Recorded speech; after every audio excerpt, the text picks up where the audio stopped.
Radio. I'm Ted Shar, your host, and Jet Radio is dedicated to community service as a means of sustainability. So sustainability here at Jet Radio, we define it as everyone doing their part to better the community, and that's what helps us to achieve long-term sustainability. And Jet does that in a couple of different ways. We do that through sustainability networking, where we try to showcase the work of other people who are making a difference in the community. We have June Johnson on today, and I'll let June introduce herself in a little bit here. And want to introduce the show. And the other thing we do is specifically target type 2 diabetes, because type 2 diabetes impacts personal, community, and financial sustainability. And about a third of those born today are predicted to have type 2 diabetes within their lifetime.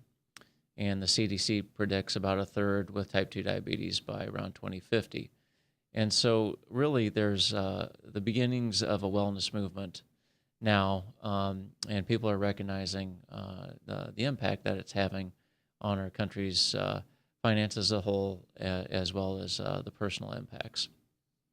Also, want to let you know about Everyone Needs Sustainability. That's a book that I authored that explains community service as a means of sustainability, and it discusses how the four types of sustainability interact. That's personal, community, environmental, and financial sustainability. So check it out. It's available on Amazon. And so want to share a new stat. And Mark Hyman, doctor with the Cleveland Clinic who works on preventative health care, and in particular, he is a functional medicine doctor. And he has come up with the blood sugar solution and the 10-day detox diets. And he studies diabetes at a high level. So he feels that about 100% of people, or close to 100%, can reverse their type 2 diabetes if they eat a healthy diet. So we want to get into today's topic because it's related to diabetes. So we have June Johnson from Drake University here today. And June is a professor of pharmacy practice, clinical sciences at the Drake College of Pharmacy and Health Sciences. So June, can you tell us a little bit about yourself and your work? Sure. Well, really, thank you so much for having me, Ted. Well, I can tell you a little bit of background about myself. I mean, originally I'm from upstate New York, Rochester, New York, home of Kodak, Eastman Kodak, Bausch & Lomb, Xerox, and that. And I went on to get a pharmacy degree at University of Buffalo, post-grad work at University of Nebraska Medical Center, and then University of Utah. And, got married in there, have two grown children, a grandma times two, soon to be, so on a personal note. But I'm currently professor of pharmacy practice at Drake University. I've been there 20 years now. It's just amazing how the time sort of flies when you're busy. And in addition, I'm a diabetes educator and a pharmacy consultant for the Iowa Diabetes and Endocrinology Research Center. So as clinical pharmacy practice faculty, we all have practice sites, and that's my practice site where I have students on rotation and then also take care of patients who are our research subjects. And then I'm a medical staff volunteer and preceptor for Camp Herco Hollow, which is Iowa's camp for kids with diabetes. And then I'm currently president of the Community Leadership Board for the American Diabetes Association, the Central Region. And I've been a licensed pharmacist since the late 1970s. So I think, my background hopefully has led me into different directions, what's been kind of fun and allowed me to spread the good news of healthcare and health prevention to many students over the years. Yeah. Tell us a little bit more about the ADA's Community Leadership Board. Sure. What's that all about? Oh, sure.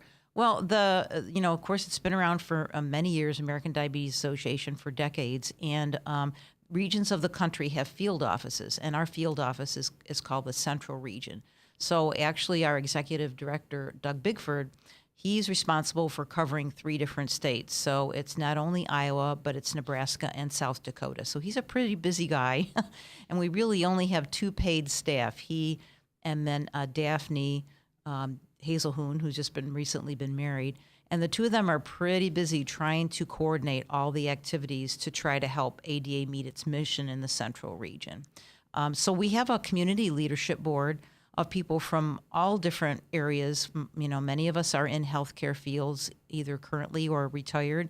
Some are patients with diabetes who are very passionate about getting the word out about prevention, treatment, and cure. We have a number of business people who want to get their associates and employers actively involved in supporting the mission through various fundraising activities. We have some entrepreneurial individuals who see an opportunity to win-win opportunities to meld their mission with the ADA's mission.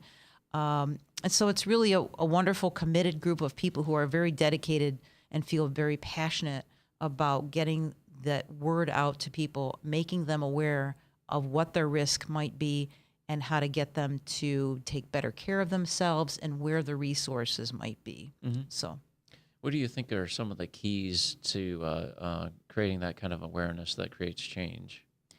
Well, it's tough in this age when there's so many things grabbing our attention and we're in a 24/7 news cycle. So you have a lot of competition for people's attention. But what we do try to do is hit it in a number of different ways to raise that awareness. So we have a couple of what I would call premier events during the year. We just finished the Tour de Cure bicycle ride on June 6th. And that was 25, 50, and 75-mile routes. I had a couple of pharmacy students actually crazy enough to go with me. We had a good time. And so that raises money to support many of our local and regional activities. And then we do have something coming up called the Step Out Walk in September 26th, Healthy Tailgate and Wellness Expo, where, again, we're trying to advertise this to community to, number one, get out and walk with us. Really, have a good time. There's a lot of exhibitors. There'll be good, healthy food there from Hy-Vee, a lot of good information, and again, raising awareness. So we try to get people with diabetes to come along, as well as people affected by that person. It might be a family member, a friend, a healthcare worker, and just trying to get on people's radar, which is tough because there's a lot of things pulling people in different directions. Yeah. So it's tough. Yeah. So in terms of my understanding is that awareness and research are the top priorities of the ADA. Absolutely. Absolutely. What about more direct involvement in preventive healthcare? Is that something that's on the horizon? Absolutely. And I think along with the awareness, I think a huge component of that is just education. So I'm glad you kind of gave me an opportunity to plug a couple things that we do in the community. One of my favorite activities is something called the Diabetes Busters program for fourth graders. And this is actually I think Iowa should be proud of this because this is a program that started in Iowa, actually in eastern Iowa. We've adopted it now, and it's almost too much of a good thing because we can't even meet all the requests that are coming in from schools to visit their fourth graders. It's about an hour-long program, and I've been to a number of them, and we're invited in. It's a free program. The schools don't pay a penny for this, so this is why we need to raise funds to support some of the things that we do with the program. So we go in and break the classes into 3 groups. One will talk about, we call it sort of Diabetes 101. I usually talk to them about that. Then they have another group that goes to the, what are good foods and what's good nutrition. And then one group goes to the gym and learns that if you're going to choose this food item, how many times you're going to have to run around some cones in the gym to burn off the calories from what you ate. So each group goes through all those 3 rotations. And then at the end, they each get a pedometer to wear themselves. They have a little bracelet that's red for the American Diabetes Association so that when they're reaching for a snack, they reach for a healthy snack. And then they do get some materials to take home to mom and dad. And so that is, I think, one of our major focuses is education of our kids, because as you mentioned, a child born today has a 1 in 3 likelihood in their lifetime of developing diabetes. I mean, for me as a healthcare provider, when I first read that statistic, I was speechless. That's sort of staggering. You wonder, how can society afford that? And that's not even including ethnic groups that have a higher incidence. So if you're African American, Hispanic American, there's a 1 in 2 likelihood if you're a child born today in an ethnic minority that they will develop diabetes in their lifetime. So we all form our attitudes towards health and wellness obviously at a very young age, and that's why we think it's critically important to start planting these ideas of good health in the kids while they're young, and then bring that message home to mom and dad so they can have a conversation about it at the dinner table, the kinds of foods that they're choosing. Maybe as a family, they can do things that are more active, start using all the wonderful bike trails that we have now growing around central Iowa region, which is just wonderful, and sort of begin to build on that initial exposure to better lifestyle choices. And that's one of the programs that we just really love as far as education and raising awareness. That's a specific example. Yeah, no, that's great. So that raises an interesting issue. So, it's a free program. And people tend to expect, things like that to be free, but what's interesting is, for people that have diabetes, they're and struggle with some of the complications with diabetes. They have very high medical bills and also very high pharmaceutical costs. Yes. So if there's any place that's justified in having a paid program, it's one that would allow you to get a return on your investment, which if you help someone to help themselves, then that's going to give them at least a multiple return on their investment every year. Exactly. But why are people, and we all do this because it's a cultural thing, but why are people so reluctant to invest in something even if it's obvious? I think some of it is just human nature. You have to, one of the things we teach our students is a model called motivational interviewing. And we have students make sure that they understand what stage of change the patient or person might be in. Are they accepting of their condition? And what are they willing to do and what are they able to do? And those are very individual decisions that are based on your personal health beliefs, that are based on some cost issues, of course, maybe based on some where your mood is at that point in time, what other responsibilities that you have, a whole host of issues. So I think people want to do a better job of taking care of themselves, but we all lead very busy lives. We have multiple demands on our time and our resources, whether they be our energy resources or they be our ability to pay. And oftentimes it falls to the bottom of the pile in terms of making ourselves a priority. I think that's what I often say when I talk to patients is you need to make yourself a priority. I see you're taking care of your children, your husband, your parents, your grandparents. When's their time for you? And I think that has to do with a mindset towards health. So sometimes I'm not even dealing with pharmaceuticals. I'm just dealing with how are you taking care of yourself? And let's look at that more holistically. And then if medications have to play a role in that, they can be complementary. But the bottom line is that you should be taking care of yourself and being mindful of the health choices that you're making. And sometimes that takes a lot of work to get people to that point where they recognize it, they see they have a problem, they admit it, and then they're willing to take actions, towards a better approach to a healthy life. Right. You're somewhat of a mediator, right? Because That's a great way to look at it. I would say so. Because you're both in the prevention and the treatment end of things, Right. So, how do you see the pharmaceutical industry becoming more oriented towards prevention? Right. And that's a great question. It's a difficult question to answer. Of course, if you see what the payment model is for the pharmaceutical company, if you think of it this way, you're a business, you want a rapid return on your investment. So there's, for them, chronic diseases pay. I hate to be sarcastic, but this is, let's say it's a medication a person has to be on for life, which is very typical of someone who's now developed full-blown diabetes, especially type 2.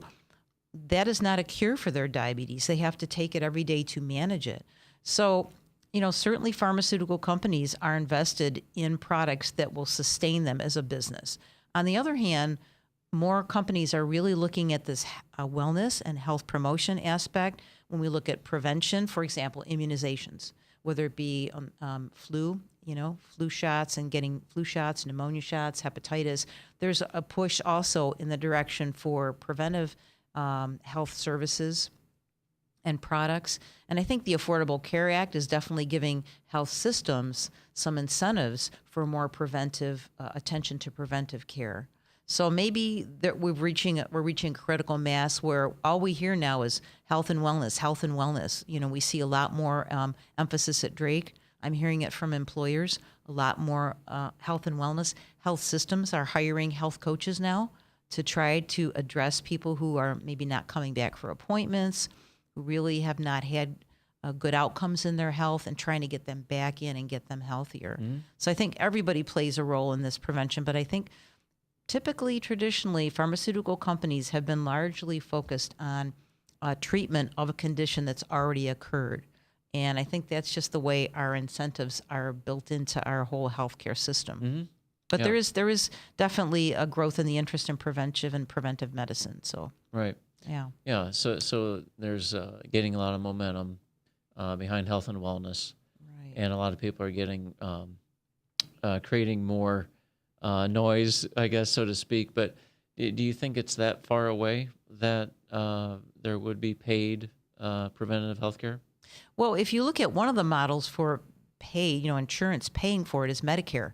If you look at the new regulations, and again, I'll go back to the Affordable Care Act, it's now allowing you, if you're 65 or older and you're on Medicare, you have no cost for some of your immunizations. You have maybe no cost for physicals, for osteoporosis screening, which is when your bones become very frail, and it's good to know, get an early warning notification that your bones are starting to structurally not be as sound as they used to be. So I think if you look at Medicare, which I know people like to throw arrows at Medicare, it's a government-sponsored program and et cetera, but I do think through the Affordable Care Act, there's been a real emphasis on wellness, health promotion, and prevention of disease. And I think they're really trying to do things within the Medicare model. And who knows, other third-party payers are increasingly starting to follow more along that wellness and health promotion model too. Yeah.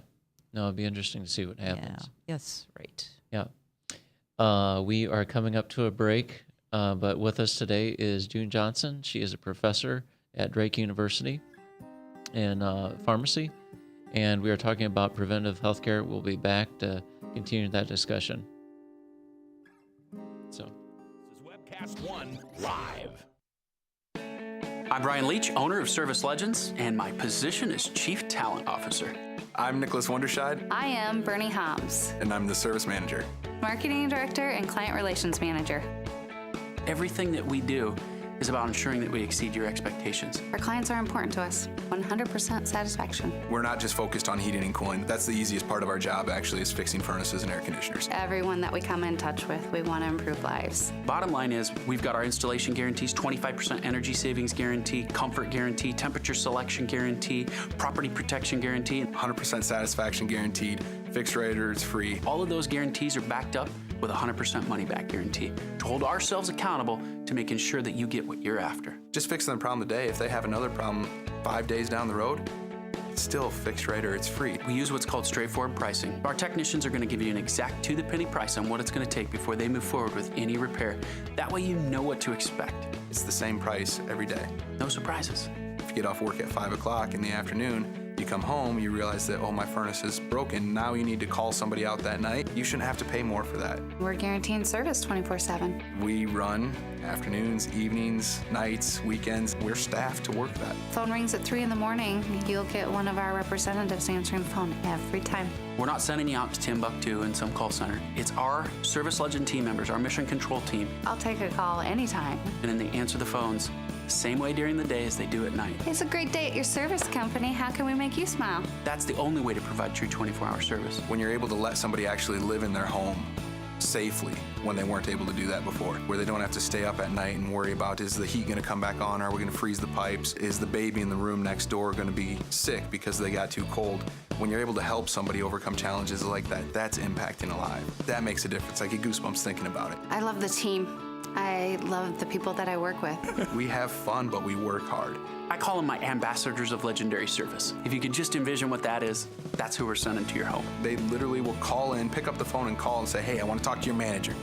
And I get on the phone, they're like, that technician that was at my house was the greatest technician ever. That's cool to me.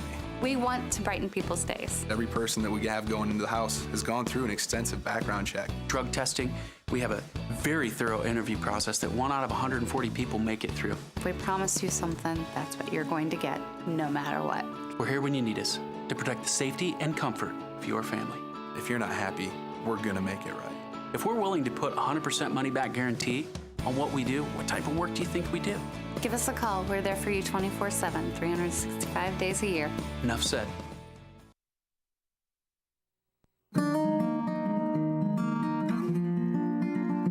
Hi, welcome back to Jet Radio, and with us today is June Johnson. She is professor of pharmacy at Drake University. And when we left off, we were talking about preventive healthcare and want to continue that discussion. And so June is a professor, and so you're very familiar with the academic scene. And so it sounds like when we were talking in the break, there's some momentum gaining in the academic realms in terms of curriculum and incorporating wellness into curriculum. Can you tell us what's happening there? Oh, I'd be happy to. Well, all colleges of pharmacy in the United States are required to follow very specific standards from the American Council on Pharmaceutical Education. The latest standards that came out have put an increased focus and emphasis on wellness and health promotion in our courses, in our curriculum. So we are all brainstorming right now. We'll have a major curricular planning session this summer to look at how we're going to ramp up our courses and curriculum to meet these new standards. Now, we're already doing quite a bit, actually. If you look at our curriculum now, we have actually a health coaching elective. We have some faculty who have become credentialed in health coaching to promote healthy lifestyles. I teach in not only in the diabetes arena, but I teach in a self-care and non-prescription products course and teach quite a bit on vitamins and nutritional supplements and healthy nutritional choices. So those are just some examples of what we already do in our curriculum. Our Drake itself has a wellness center for all employees, staff, and students, and we're actively looking at ways to increase our collaboration with the wellness center and with our physical facilities to see if we can come up with some complementary programs with that. We have a health sciences program that is focused on, we have some kinesiologists, exercise physiologists. We're growing in that program. So I think we're really ramping up at Drake, and I think many colleges of pharmacy around the country are ramping up their efforts to expose students to more awareness of health and promotion and getting those services promoted in the communities once they graduate. Sure. Again, you said something that raised new questions, but when you talk about supplements, do you think that eventually those will be seen as something that can be covered by Medicare like a drug would be? We could have an entire day's conversation, Ted, about dietary supplements because unfortunately they are not regulated by the FDA, the Food and Drug Administration, for safety or effectiveness. And this goes way back to 1994 when there was a law of Congress that was passed called DSHEA, the Dietary Health Supplement Education Act, that essentially tied the hands of the FDA to regulate that industry. So it is a multi-billion-dollar industry, largely unregulated. And there are some good companies out there, but it's really on the backs of the consumer. I do feel sorry for the consumer trying to sort out all the claims that are made, most of which are unsubstantiated for many of these products because they are trying to seek health. And many patients ask me, well, I want something that's more natural. I want to be more promoting my health. And I've heard that this product can improve my memory, or this product can reduce my risk of prostate cancer, or you name it. So my students and I do a thorough review of the literature and our reliable resources to tell them if there's any evidence to support it and what might be the risks, because there certainly are risks with dietary supplements that are active in the body, just like drugs are active. It's just that with plants, you have a lot of variation in the potency and the purity of the product that you end up with. And there's a lab called Consumer Labs that's done a lot of testing of dietary supplement products. And I would urge people to go to their website. There's a lot of great education there about the fact they've tested many items and in some cases found absolutely none of the active ingredient that's been listed on the label. In fact, the state attorney general of the state of New York has issued sort of a decree for certain companies to withdraw these products from their shelves because not only is there inadequate evidence of effectiveness, but people have been harmed by some of these products. So I do make sure I listen to patients if they want to try these. We go through a thorough review with myself and my student, and then we say, well, here's the pros and the cons of taking that, and also we advise them on a good quality product, something with something, it's called a USP verified label on the actual label itself that tells them that that company has gone through some independent testing to assure the quality of its manufacturing processes. So there's a lot we could talk about, but that's sort of like the tip of the iceberg. On there's a lot in the dietary supplement industry we could talk about. Sure. Does it have to be regulated in order to be a paid? Oh yes, I would think so. Yeah, and it would have to be an approved pharmaceutical product. So those products that they agree to pay for that are on their what we call formularies. Those are things that have been approved for use by the FDA as approved prescription products in the United States. Now, they'll pay for vitamins, particularly if they're prescription or if they're prescribed by a physician. So vitamins fall into a different category. So let's say you have a vitamin B12 deficiency, your physician wants you to have it, they're prescribing it for a particular condition, that would be covered. But if you're looking at something that's an herbal product or a dietary supplement, that would be out of pocket. So that's the other issue consumers need to be aware of, that they're paying for unproven therapies, and wouldn't they rather pay for proven therapies? And I think this is how the insurers look at it too, that those therapies are considered not to be proven therapies. So are vitamins regulated?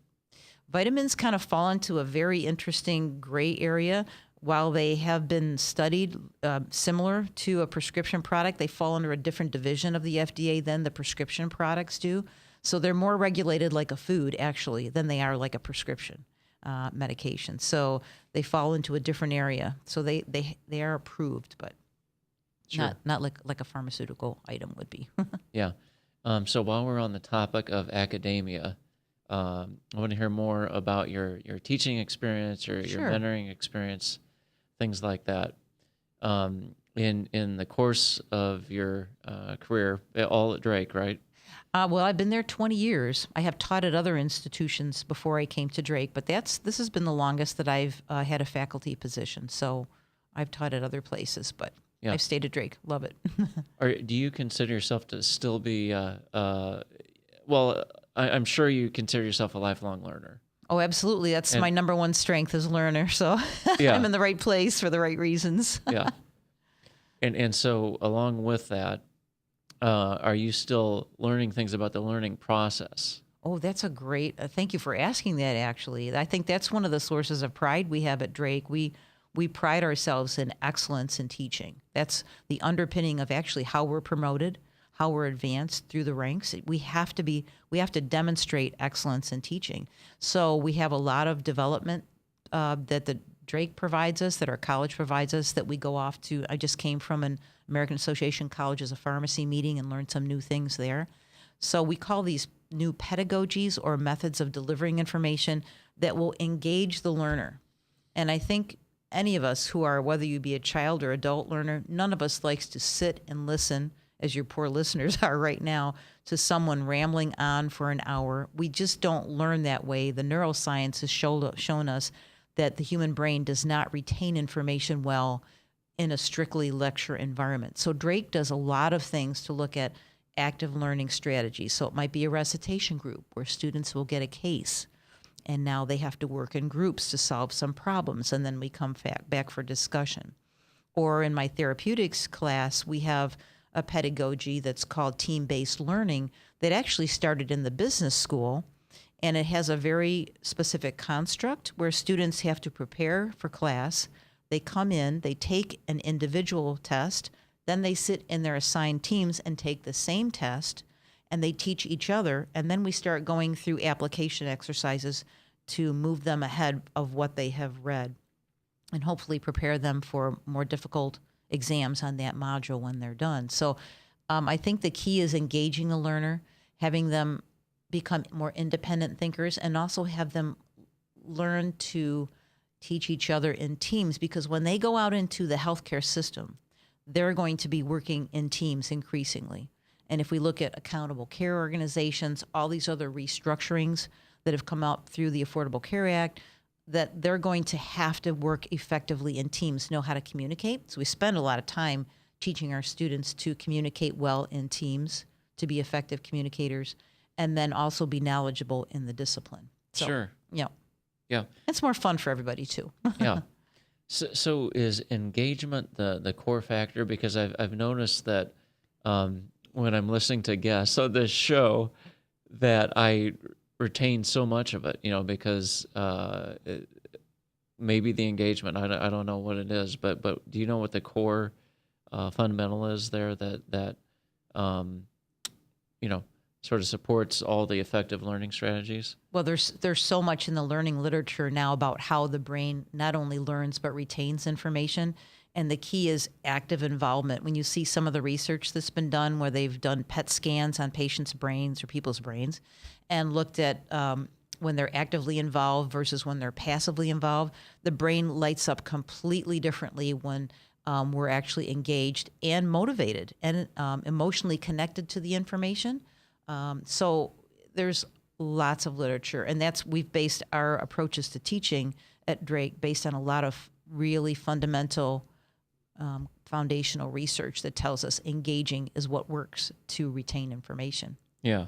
So dialogue is going to be more effective than lecture. Absolutely. Absolutely. So how can professors create more of a dialogue in a large class? Well, as I mentioned, one of the things we try to do is, in this team-based learning as an example, we break the students up into small groups before they even come to class. And we break them up into as diverse a group as we can. So it might be based on, we do a little survey. We survey what their preferred learning style is, so we distribute that evenly amongst the groups.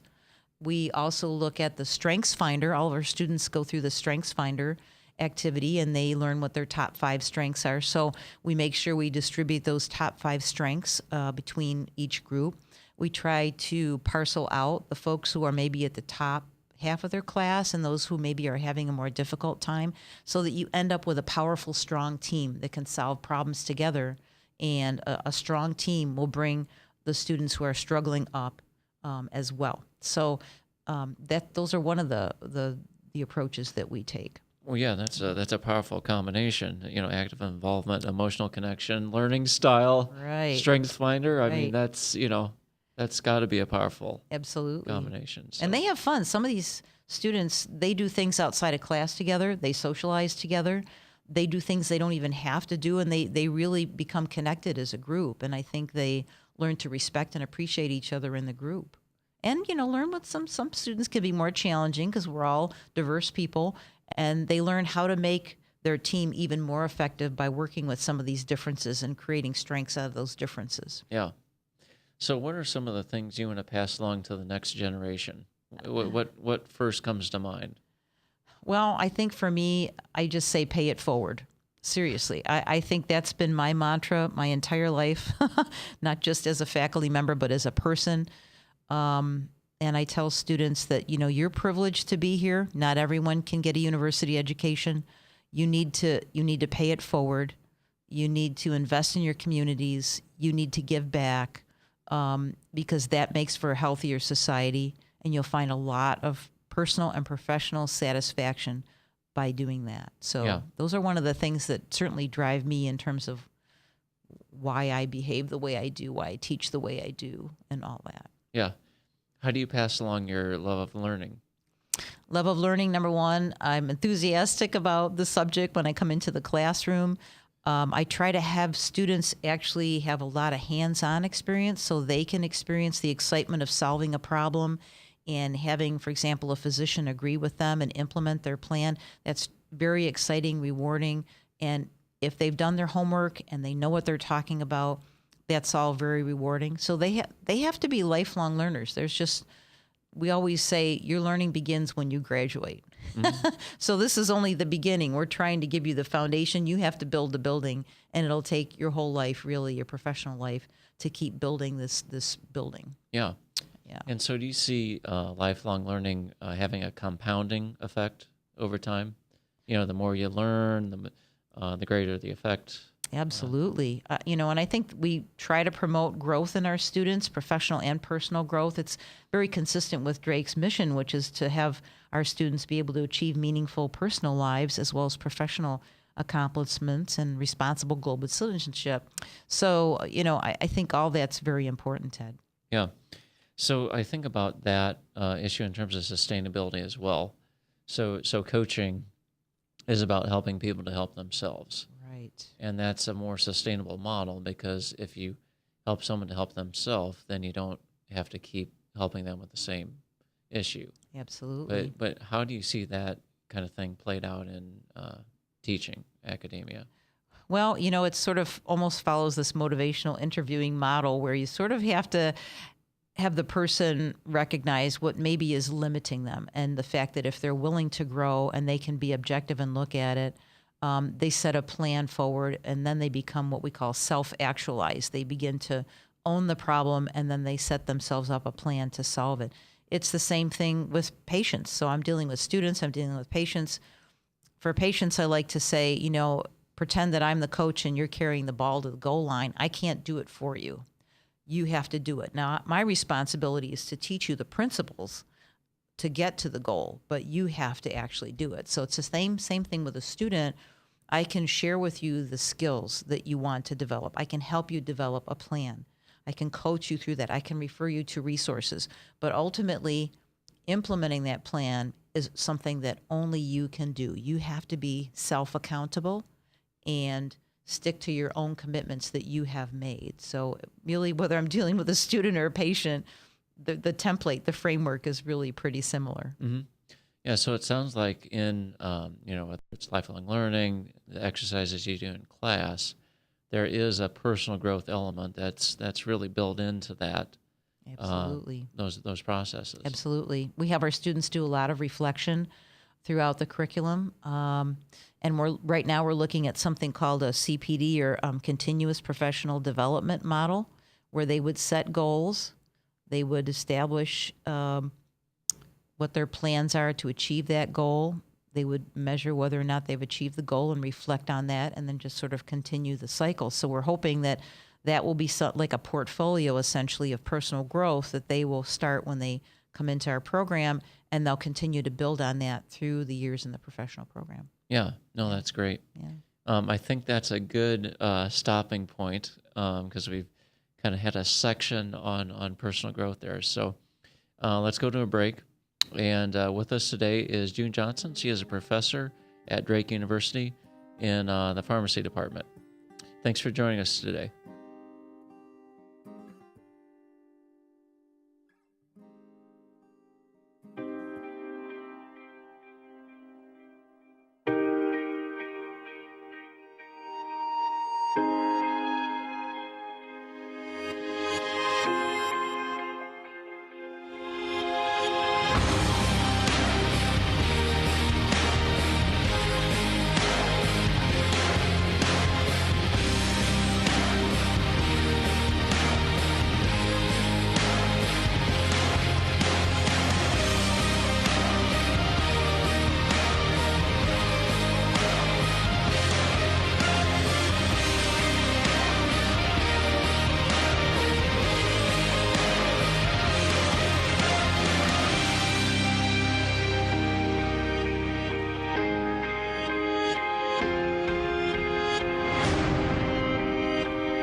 Hi, I'm J. Michael McCoy, and about 20 years ago, I went to a used car salesman by the name of John Hewitt. He had a little shop over there on North 2nd Avenue called John's Auto Sales, and I bought a car. I found that experience to be one that I had never had before from a used car salesman. He was honest, he was dependable, he had integrity, and he did what he said he was going to do. Well, over the years, between my kids and grandkids, I purchased 7 vehicles from John's Auto Sales. And last month, I asked him to be a sponsor. I can tell you about their huge selection. I can tell you about their years of experience. I can tell you about their honest integrity. But all I really need to tell you is that I bought 7 cars, and you can trust them. John's Auto Sales, 5435 2nd Avenue, Des Moines. You need a good ride when you hit the trail. Trust the man with the cars, and he goes by the name of Big John. Big John. Big John. Credit cards are like grandkids. They love you, sometimes get out of control, and it's fun to get a new one. Who can stop them from piling on? Hi, I'm Tom Coates with Consumer Credit of Des Moines. At the end of the day, you can return the grandkids, but you're stuck paying off bad credit card debt. We'll help you put the fun back into using credit cards responsibly. Right, kids? Yeah! If you need help getting credit cards off your back, call Consumer Credit of Des Moines.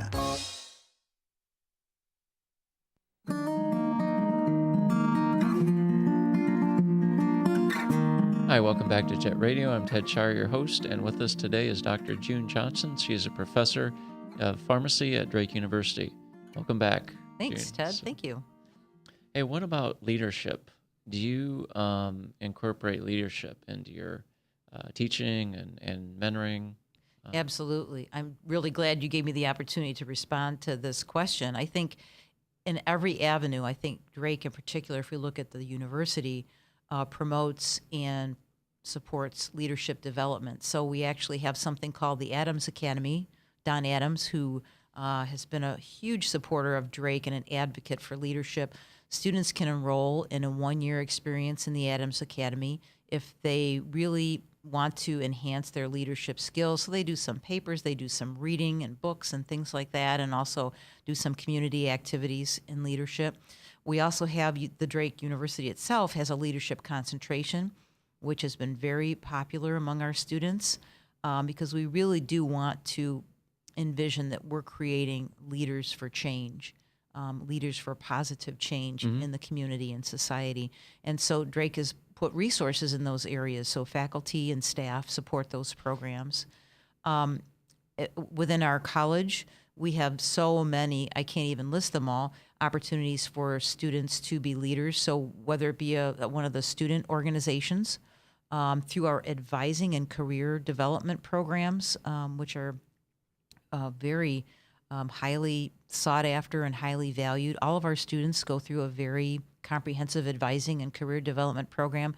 And any of us who have been involved, which is the majority of our faculty in professional organizations, we promote their involvement in professional organizations and in leadership. And it's almost an expectation that if you graduate from Drake, we need you to be a leader in your community, whether it be your professional community, your social community, in order to advance change. Yeah. Change for the good. No, that's great. Yeah. Yeah. So what do students want to change? Well, I mean, I suppose if you ask 10 students, each one of them would probably have their own personal view of what they might want to change. Whether it be in healthcare, maybe students want to develop new pharmacy services to advance health. So we have some students who do go out and maybe start their own businesses, own their own pharmacies. So I'm just speaking in terms of our pharmacy students. And be entrepreneurial. We do have an entrepreneurial arm of our pharmacy called Delta RX that highlights some of the entrepreneurial initiatives that some of our students, faculty, and alumni have taken that promotes and advances leadership and entrepreneurship. Yeah. So you're welcome to go on to our Drake College website and look at Delta RX and see some of the things that our alumni and faculty and students are doing. But you name it. I mean, there's so many, I think, adventures that students will have. You know how it is. I still remember being that age, early 20s, you're going to change the world. So you pick whatever it is, and students have an idea how they're going to make it better. We do have some competitions. The next generation entrepreneur, we have competitions for students to come up with ideas to improve health. And some of that goes on to the national level. So there's a lot of different ways we encourage students to be active on college committees. So we have student representatives on Student Affairs Committee, Admissions Committee, Curriculum Committee, so that they can really begin to show leadership in that way. We promote action at the state level with the Iowa Pharmacy Association or with national professional organizations. So we take a lot of pride in growing leaders within the college and the university. Yeah. So does Drake, Drake faculty or administration, do they want Drake to be a leader in preventative healthcare in the Des Moines community? Or It certainly is part of our college mission, and we've just been relooking at our college mission and vision over the last year or two, and I think that definitely bubbled up to one of the areas of emphasis that we see in our curriculum and also in service. So we're looking for increasing ways of promoting that and also collaborating. We have something called an interprofessional education consortium that we've put together with Drake University, Des Moines University, Grandview, DMACC, and Mercy colleges to not only help students learn to talk to each other from different disciplines, but to look at how we can advance health in the community and maybe do it with all these disciplines collaborating. So that's a fairly new initiative, and we hope that it's going to continue to grow as we get more support for that. No, that's real interesting. Yeah. Are there some example community outreach activities that you could tell us about? Well, we've been doing it for years, but we want to look at this as more interprofessional on some of our health fairs. So some of these are student-run. Faculty obviously attend because we're licensed health professionals, but the students run these. They organize them. They get the materials together. They will screen patients for blood sugars. They'll screen cholesterol. They'll do osteoporosis screenings, blood pressure screenings. And so we're trying to encourage our students to look at more interprofessional opportunities with other students. So we've actually collaborated with Des Moines University on some of their health fairs. The Department of Public Health collaborated on some of their health fairs and done a lot of screenings through pharmacies and other community agencies. So that's been very popular among the students. Yeah, I would say. Yeah. In terms of organization, so we're talking about ways to make a difference in the community with healthcare and preventive healthcare in particular. In terms of organizing these activities, do you think that things are currently prioritized or prioritized correctly or prioritized at all? Well, I think that there's so many things, priorities pulling at people that maybe it doesn't bubble to the top of everybody's list as their number one. But I would be surprised if employers and various agencies don't have health and wellness and health promotion somewhere in their mission and in their expectations for how to keep their own employees healthy. Because any company would like to have a healthy, productive employee who's happier at work, who's more fulfilled, and having better health holistically is going to make for a better employee and lower insurance premiums and less sick days, less missed work days. Sure. So it's very advantageous for any company to have that as one of their priority areas. Yeah. Do you, when most of us have traditionally thought of sustainability as environmental only type thing, but, there is, a history of work being done pointing out that, hey, there are other areas of sustainability, but by and large, it doesn't seem like people have the conviction that really sustainably starts at the personal level. And then that impacts the community level, and then those two things impact the financial and the environmental on a larger scale. And so, if we do you think people are ready to accept priorities according to that hierarchy? Sustainability priorities according to that hierarchy. If we address the personal sustainability issues, that is the foundational level, and therefore we will address the other things more effectively. Well, I think that starts at a very young age, that mindset of I'm personally accountable. I have to sustain myself, not only in the environment, but in terms of the health decisions that I make. And I think teachers are critically important in this. I think the kind of educational system that we have and expose kids to? Do they have a chance to reflect on that, to really think about that? And it's really tough for teachers with kids increasingly paying attention to their smartphones and texting and YouTube, and it's really hard to get their attention and have them reflect and not just be superficial in the kind of thinking that they're doing, but to really reflect on, gee, what's my responsibility to myself? How does that responsibility translate to my community? What can I do about that? So, teachers are certainly making efforts, I think, in that regard, but we can always do better. Yeah. I think whether it be our educational institutions or whether it be community agencies or governmental agencies. Yeah. I think that some of the indicators are helpful. If we have an obvious number that's out there, when we look at the federal budget, if we have obvious numbers that are out there, then at least that gives us some clear targets, to look at. Absolutely. So, the social and welfare and healthcare programs are over 60% of the budget. So. Right. So, it's more like sustainable communities rather than, like you say, just environmental. It's so much broader than that. What is this community doing to be more sustainable holistically as a community? So it has to do with, our sidewalks available for people to walk. Is there food access in that area, healthy food options for people? Do people have places they can congregate and socialize safely and have fun and recreate together? Do they have access to health services and prevention services and wellness centers? If you look at sustainable communities, they need all that. So it really goes way beyond just environmental sustainability. Sure. Are you involved with some of the gardening groups and people that are involved in, getting nutritious food to where it needs to go? Well, I know through my church, we have a healthy garden. Where you can go and plant and then harvest and bring it in, and we sell that, and we can put that into the food bank. Does your church have a food bank? I think what they end up doing is actually contributing to the food bank through the sales of their own garden, what they've grown from the garden. But I've done some volunteer work with the food bank. My husband is pretty actively involved with the food bank.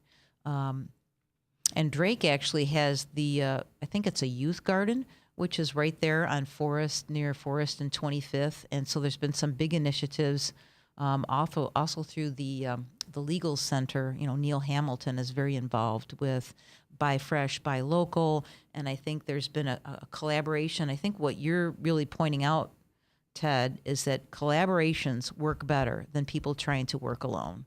And so all we need to do is come to the table. Let's get people to the table and talk about, well, we want to accomplish this. Well, so do we. Well, how can we work together to make that happen? I think this youth garden is one great example of how everybody can create a healthier, more sustainable community. And so, I keep bragging about Drake, but I think Drake is doing some really wonderful things to advocate for that. Yeah.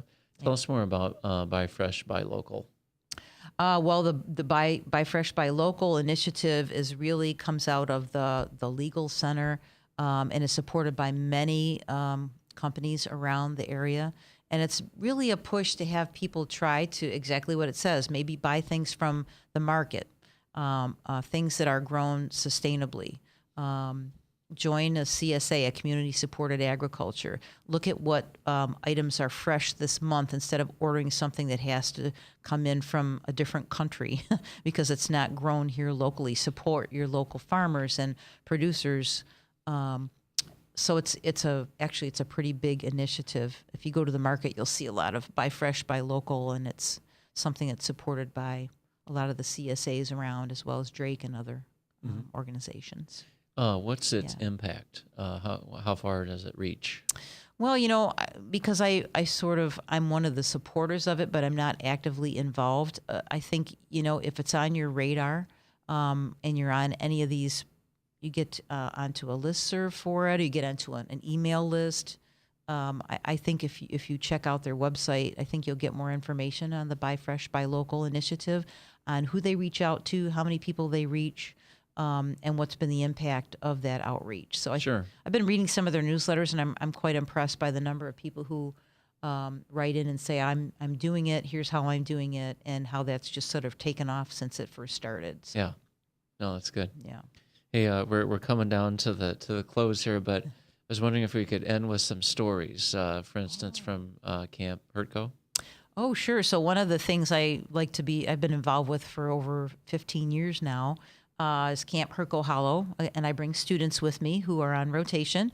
Again, my way of teaching them and exciting them about learning is to show them.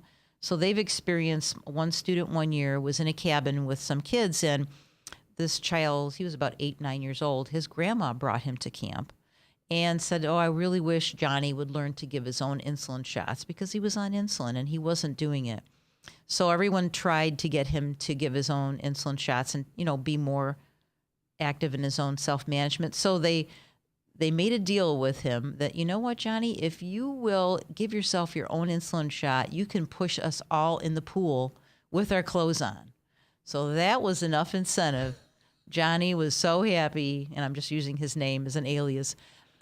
He got to push the counselors in the pool with all their clothes on, but he had to meet the deal and give himself his own insulin injection. So he did that through the rest of the week.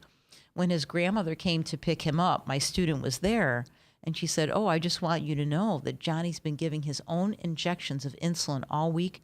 The grandma just started crying because she said, you don't know how much this means to us. We've tried and tried, and this camp experience has really transformed his life. Yeah. So for my student to see that was transformative for her too. Yeah. So that's one of my favorite stories from camp. That raises an interesting issue. So when people have to deal with injecting insulin, things like that doesn't seem like that pleasant of an experience.